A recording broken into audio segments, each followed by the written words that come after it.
வணக்கம். உங்கள் சந்தனா டெய்லரிங் ஷாப்லேருந்து உங்கள் பானமா பேசுகிறேன்.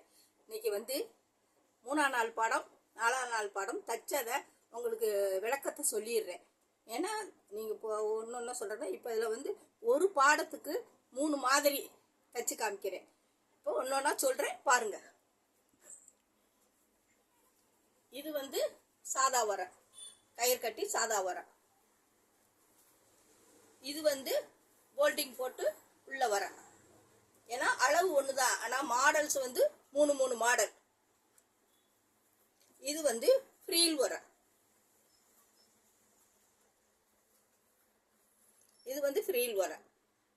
எதுக்கு சொல்ல வரேன்னா, எந்த மாடல் உங்களுக்கு பிடிச்சிருக்கோ அதை தைக்கிறதுக்காண்டி 3 மாடலில் உங்களுக்கு செலக்ட் பண்ணி தைச்சு போட்டிருக்கேன். டிஸ்பிளேயில் பாருங்கள். அடுத்து வந்து 4ஆம் நாள் பாடம் தைச்சது வந்து ஜட்டி. இது வந்து உள்ள பீஸ் கொடுத்து அடிக்கிறது. இந்த ஜட்டி அளவுகள் வந்து ஒன்னே தான், ஆனால் அதில் மாடல்ஸ் தான் நான் போட்டிருக்கேன் இன்னொன்னுக்கும். இது வந்து ஃப்ரீல் உள்ள ஜட்டி.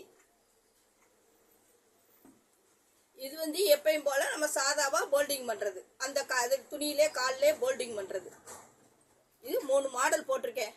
பாருங்க, சப்ஸ்கிரைப் பண்ணுங்க, லைக் பண்ணுங்க, பக்கத்தில் இருக்கிறவங்க சொல்லுங்க. அந்த அம்மா ஒரு பாடத்துக்கு 3 மாடல்கள். அந்த மாடல் வேணும்னாலும் போட்டுக்கோங்க. எலாஸ்டிக் ட்ரௌசர்லேயே 3 மாடல் போட்டிருக்கேன். அப்படின்னா நாளைக்கு 5ஆவது நாள் பாடம் எடுப்பேன். அதையும் நீங்கள் பாருங்கள். வருஷப்படி ஒரு பாடமாக எடுத்துக்கிட்டு அதில் எந்தெந்த டிசைன் இருக்கோ அதையும் போட்டு விடுறேன். ஒரு மாடல் மட்டும் இல்லாமல் அதுக்கு ஃப்ரீலு, சாதா, லேஸு, இந்த மாதிரி எது வேணுமோ அதை வச்சு போட்டு உங்களுக்கு காமிக்கிறேன். பாருங்கள். பார்த்துட்டு லைக் பண்ணி ஷேர் பண்ணி விடுங்க. அங்கே அக்கம் பக்கத்துலேயும் சொல்லுங்கள். அந்த அம்மா ஈஸியான மெத்தேடில் சொல்லித்தர்றாங்க, புரிகிற மாதிரி இருக்குது அப்படிங்கிறத நீங்கள் பார்த்துட்டு சொல்லுங்கள். வணக்கம்.